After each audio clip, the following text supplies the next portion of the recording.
So we finally got a broody hen. Happy days. Had to move her, she was from the coop, but all the hens were laying on the same nest and they were bothering her, which weren't very good. So we made her a little makeshift spot where she can be safe and alone.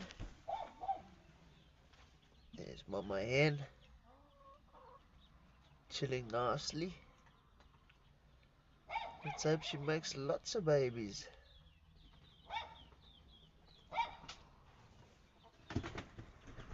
I'll keep you updated.